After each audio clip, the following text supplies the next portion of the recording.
Welcome to B2B Impact by BDB. Join me, Matt Smith, CEO of BDB, and Oliver Brewood, BDB's Head of Digital and Technology, as we get together to discuss the myriad of trends, topics, opportunities, and developments in the world of B2B marketing and communications.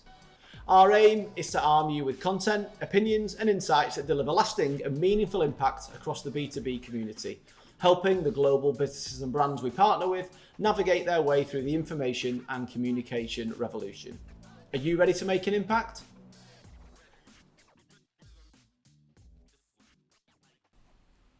Hi everybody, and welcome back to the B2B Impact. And on this week's episode, we thought we'd share an internal piece of work we had done by our research, insights and strategy team here at BDB. So as part of our own internal strategy and planning for our next financial year being 22-23, which Ollie was present at the day, I asked the team to look at some marketing trends and predictions going into the finality of FY 2022 and into the new calendar year. So the guys have summarised, I think there's sort of 6 to 8 kind of key trends that they see that will be impacting the B2B marketing communications mix in the months and year ahead. I think it's fair to say, from what we're going to go through today, Oliver, a lot of these are more evolutions of things that people should already be fairly familiar with. There's a couple of new topics dropping in there as well. Yeah. But there's not a lot of evolution around, I would say, relatively well-known industry practices at the minute, including content, customer journeys, customer experience, video marketing and the like, alongside some more sustainability efforts around planet and how you can balance planet and profit as well. And maybe if we start off there today, in terms of the growing trend of valuing profit and the planet in equally prominent measures. So I don't think it's something that's particularly new. Well, we've seen sustainability, I suppose, as a trend for one reason or another, probably for going back a long time. I think it's been more prominent, I would guess, for like the last 4 or 5 years or so. I feel like that's when it's really hit like the public at large. That's when we, at least in the UK, we started seeing things like plastic straws exchanged for paper. I feel like that's when you started seeing consumers demanding more of organisations. I think that's where you've seen the pull through from the consumer land more into B2B, and as the customers are becoming more conscious to sustainability, it's certainly put it on the agenda. I think that what the articles and what the trends are kind of suggesting here is a more authentic approach towards sustainability. I think everybody's had to jump on the bandwagon. I think you said that prior to the podcast started, in the sense of there's almost an obligation now to have a stance on sustainability as part of your brand positioning. Like I can't comment how genuine everybody's been for recent years on the subject. I think sometimes it feels like it's like been lip service, or let's just say sustainability, let's claim we're doing it, or let's start doing some of it. But now it feels like there's a bit more genuineness behind it. I think it's an interesting point. I think as people are trying to develop their sustainabilities and get social awareness strategies more into the year ahead. It was Walk in one of the studies, the Marketers Toolkit, that suggested that 32% of contributors to their study agreed that there is still a gap between the company's statements and the company's actions, which I guess is where greenwashing and that term has come from in the past, which I think many businesses are guilty of still. I think when you're facing a decision, it's like, well, we could do this, but it's going to cost us money. Should we bother or not? Or how far is a bridge too far? I feel like it would be quite a likely internal discussion to be happening. I think it's got to evolve further beyond talking a good game around it, and that's my take on things, speaking bluntly. But we've seen it in the exhibition space when it comes to actually taking a more sustainable approach to exhibitions. People are reluctant to if it doesn't deliver that show-stopping experience. People are reluctant to if it doesn't save them money, which is ironic in a way, because the whole concept may be that you have to pay a bit more to be more sustainable at times. But that offset of planet and profit certainly are slightly at odds with one another. I guess what we're starting to see is that you have to, more and more, you have to make the decision to be more genuinely sustainable, because buyers and consumers are becoming more conscious of who they're buying from. Therefore, by not genuinely getting on the bandwagon, then you're not going to be somebody that people are going to continue buying from long term. Completely, but I think the tone for that kind of messaging, mantra and drive has to start at the top of the organisation. So I think in some of the B2B organisations that we work or have worked with, the difficulty is convincing the C-suite of, is the planetary benefit, does it outweigh the profit benefit? Because I can say, obviously, it'll depend on the nature of the company, but if it's marketing get together and have a strategy day and they see this as a trend and they say, great, we want to get involved in this, what have we done sustainability wise? They're coming from kind of the wrong position, because they're talking about what they want to communicate, but then they've got to work that back up the business. And to actually implement those initiatives, it needs to come from, like you say, more from the C-suite. That's it. And I think one of the trends that was picked out here is referring to this growing trend of moving towards what they've termed the double bottom line, which I quite liked, probably the finance background there. But in terms of the bottom line, is something that all C-suite individuals are they're monitoring all the time in terms of profitability, EBITDA growth, in terms of the growth and the performance of the headcount of the business and all your key KPIs and metrics. Thinking about almost your sustainability efforts, your carbon footprint, your impact on the environment as an additional bottom line alongside it. And it's something I think we should, consider to do it here at BDB as well, alongside our carbon neutral status, but actually having a KPI around looking at the overall impact of the business. So, the articles refer to here around the impact of materials, energy consumed, digital services, emissions generated by ad campaigns, reusing items that are no longer needed. So it runs a lot deeper than either just throwing cash at it, but actually thinking about the planetary impact is almost its own bottom line that you can measure, and you can measure your improvements and progress against that over time. So some interesting points in there, and I think something we're going to see growing again across many of our clients and prospects.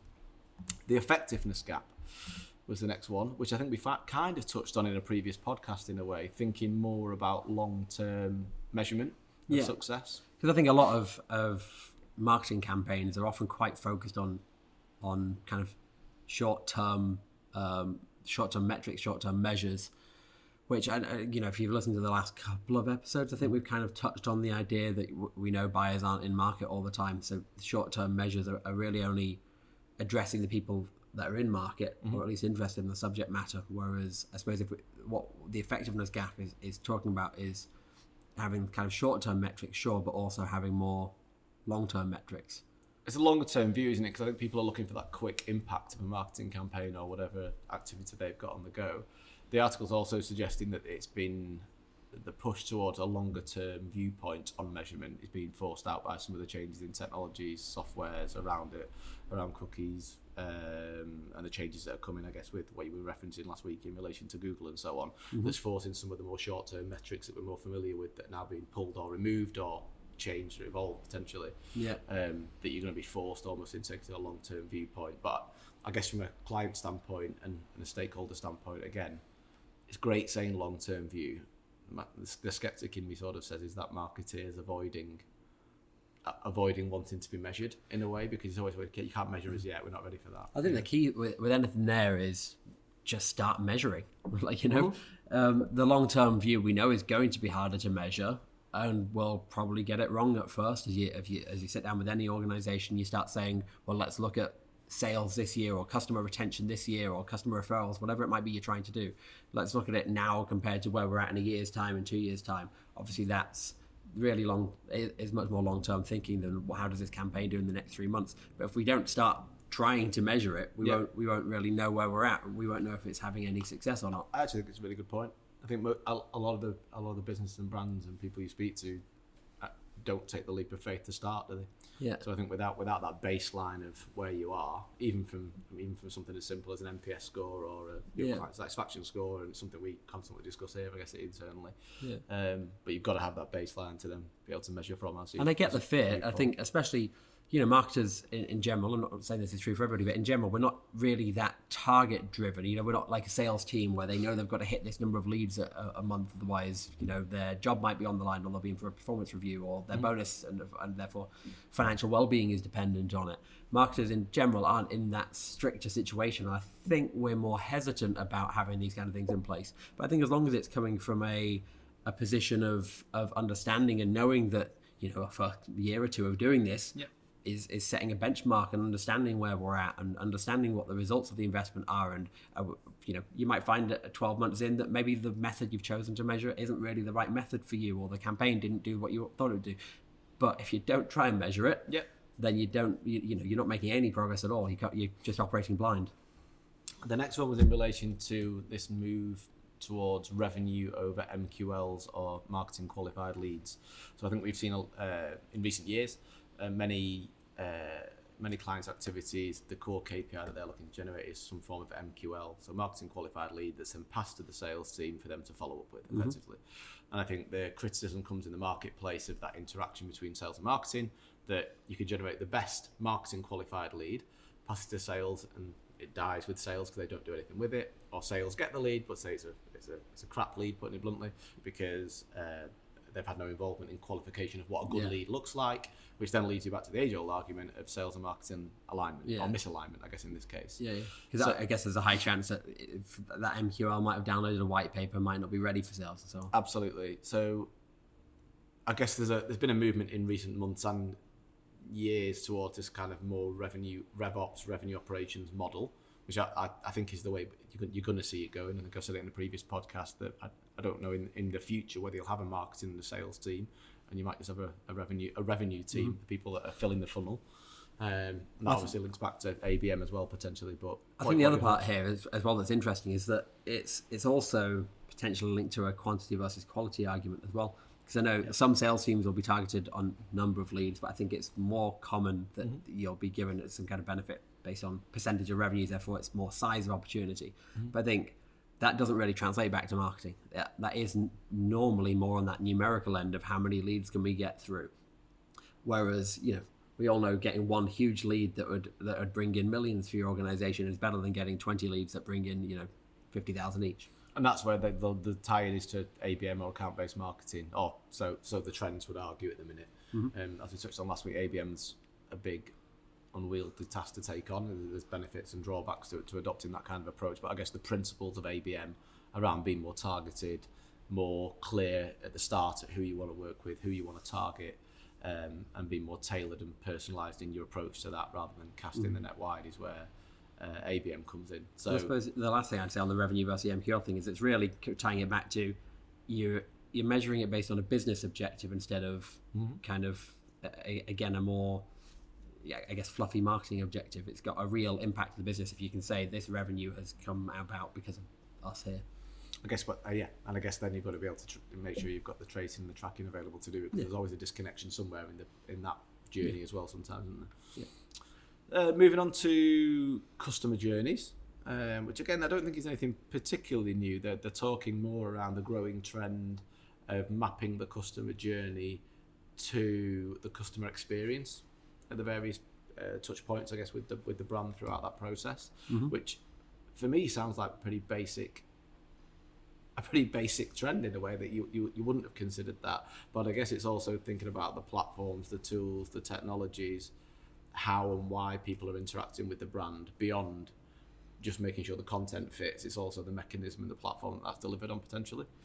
Yeah, and like we know, it's a very complex landscape these days. I suppose like we touched on with the last point, it's not easy to understand every step of the customer journey. We know people can jump around the stages in the journey, but I suppose it's more about approaching this and understanding that there is a customer journey and it doesn't necessarily fit your nice linear model that you might think it would, that they see an advert and they go to your website and they fill in a form and then they become a customer. There's a million steps that go in there. They'll go back and forth, check your social media. They might completely disconnect from you as an organization for 3 months and then see an email from you that kind of reignites things. And it's not a straightforward process, so it certainly warrants that attention. And it's sort of suggesting in the sense of that also, I guess, the rise of the CRM again, in the sense of the importance of having a quality CRM system in the background linked into your marketing automation, if that's something you're entertaining at this point.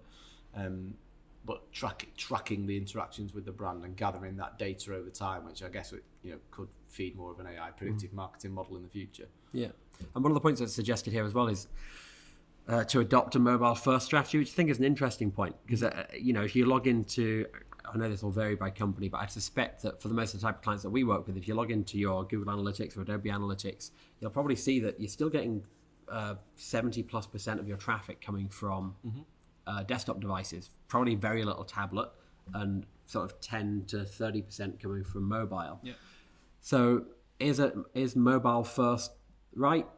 Potentially not in some industries, but I think then the counterpoint to that is, when you start doing things like advertising campaigns through social media, you've got to remember that audience more often than not is looking at like LinkedIn or Twitter or whatever it is on the phone. So for that type of activity, you're going to see the complete opposite, where 80 or 90% of your traffic is coming from mobile. And that's where I think that we don't see B2B companies focusing on mobile enough when they do like a landing page design, for example. Okay, interesting. And one of the things that jumped out of this section was in relation to what's termed zero-click searches. So it's something that I've not a term. I mean, I guess it's something we should be aware of, but in instance, I've never seen it raised in an article before. So it was saying that zero-click Google searches rose nearly 65% in 2020.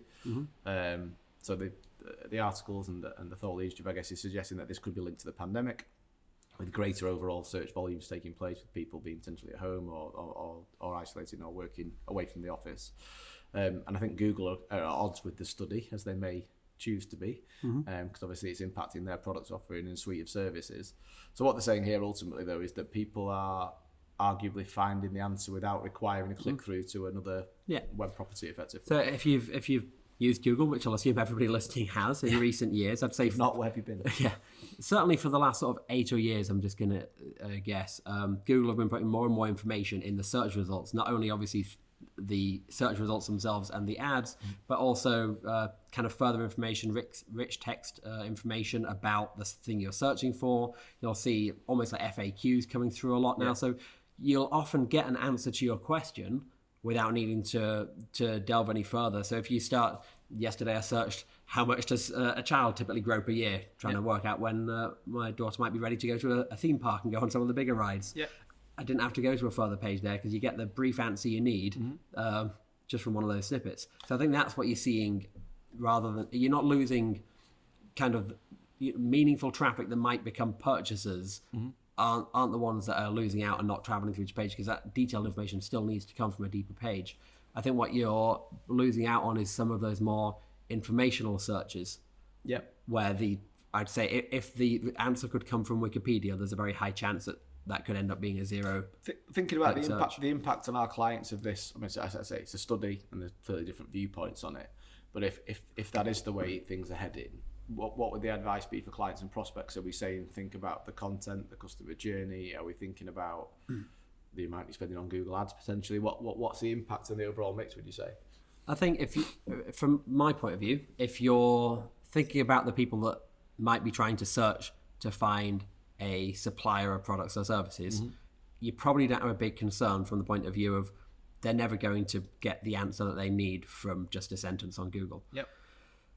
However, I do think there's actually an opportunity in here to try and take advantage of it in terms of the kind of content that you put on your site. You can look to position your content to appear in some of those kind of rich text snippets. So if you want to start putting more informational content out there and tagging it appropriately, there is a chance, not a guarantee, that Google will pick it up, and therefore somebody searching for that information might end up on your site. They obviously might not be a potential buyer or target audience of yours, but sometimes they might be. Because I guess the concern is if they're finding the answer relatively quickly just from a straight search, and you find the answer. So like yesterday, you said what you Googled there. Did you look at who'd provided that answer for you and who'd added that value? No, not in that case. Sort of disconnect on it, isn't it, a little bit? And therefore, if you've got things like, let's say that's coming, I imagine that site is probably a news site or informational site that's probably driven by ad revenue.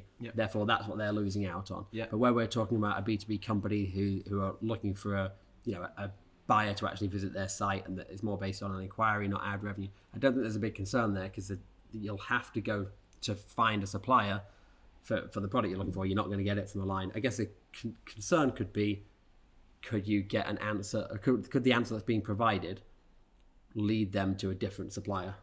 Okay, fine. I guess the next one that was on the list was in relation to what sounds like a very complex topic of neuro marketing, and I'll be honest with the listeners, I had to do a bit of reading on this one to make sure I could actually articulate it. But I guess neuro marketing as an overall category is talking around, I guess, ultimately understanding human behaviour, which means understanding how the brain operates in a way, and it's being used as a strategy for predicting how you can help resolve client queries, questions.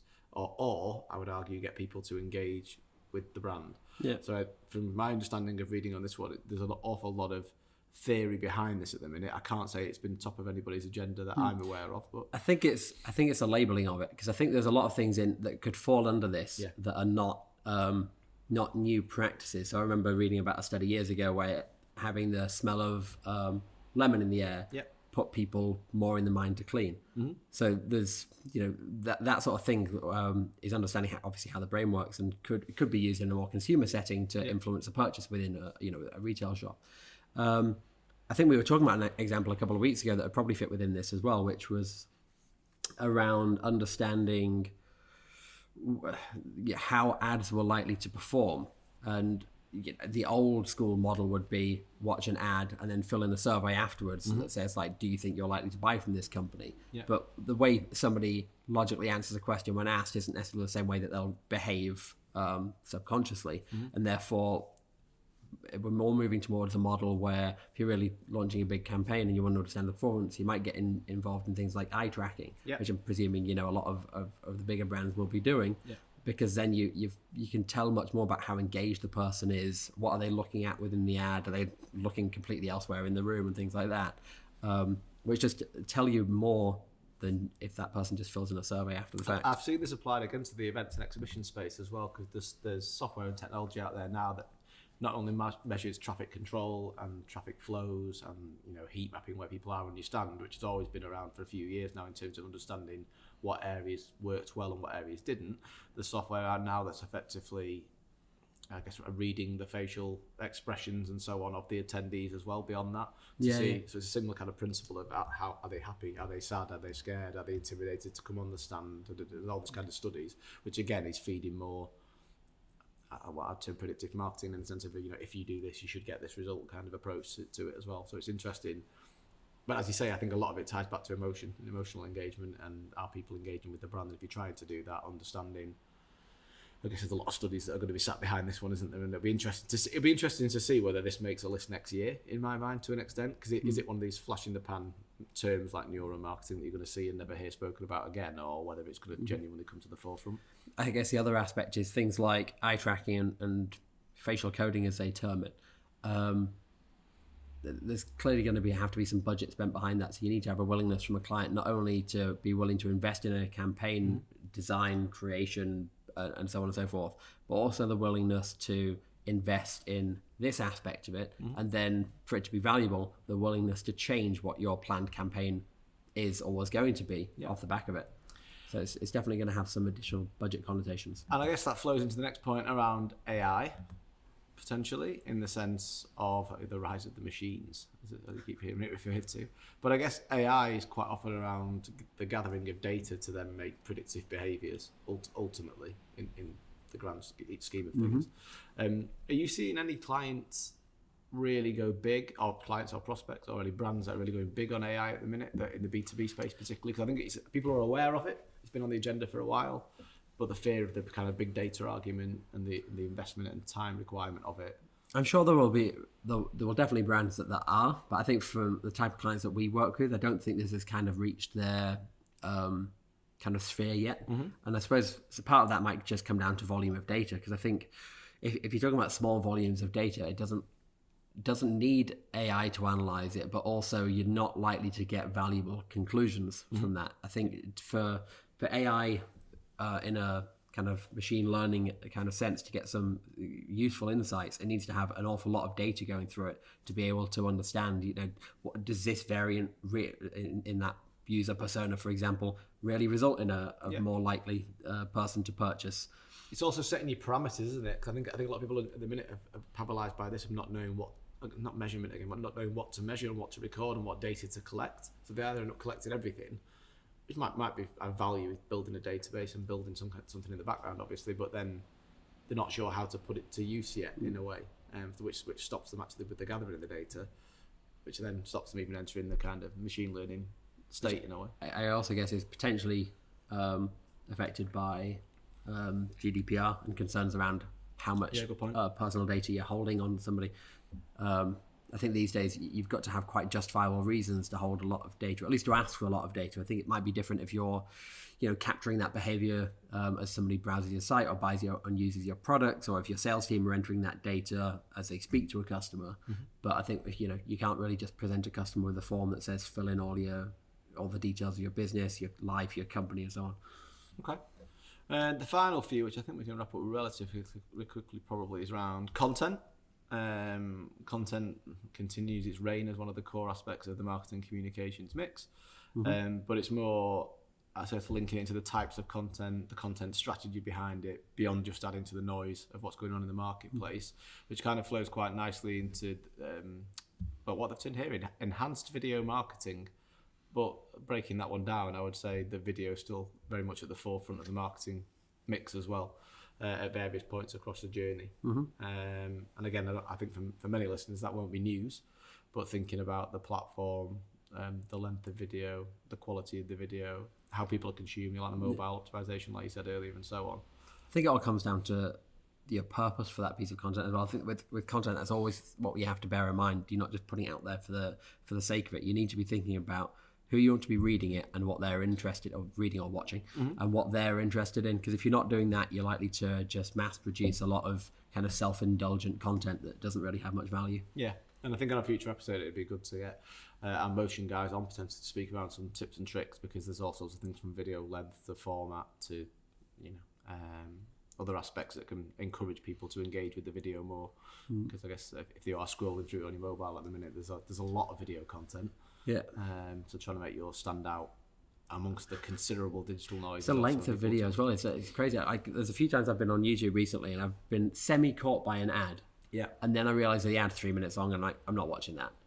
It's an ad for a platform or whatever it might be, or a service, and I'm 15 seconds in going like, oh, that's mildly interesting. Then I realise it's not about to end. It's got another 2 minutes left, so that skip button gets hit. But I think we've certainly seen a higher budget allocation towards video, is what the trend's predicting at the minute. That if you look at the kind of content collateral and where things are going at the minute, I think video is still growing with more money being thrown at it, particularly because arguably it's a quicker and more efficient format to produce content as well. Tying back to the content point. The final point I'm going to reference in this week's episode was in relation to influencer marketing, which I just think is an interesting topic maybe to finish up on. Mainly because in B2B you still don't see influencer marketing a lot. You see a lot of thought leadership, roundtables, expertise being brought together. And that happens a lot with some of the larger brands that we're working with at the minute. But this is more talking around, I guess, more direct influencer marketing. Now you get influencer agencies popping up for B2B. You get an influencer services. Do you think, where's your head on that at the minute in the sense of the space? I guess the hard part is if you think about consumer influencers, that might be somebody that's really into their gadgets. It might be somebody that's really into their makeup. Might be somebody that's really into travel.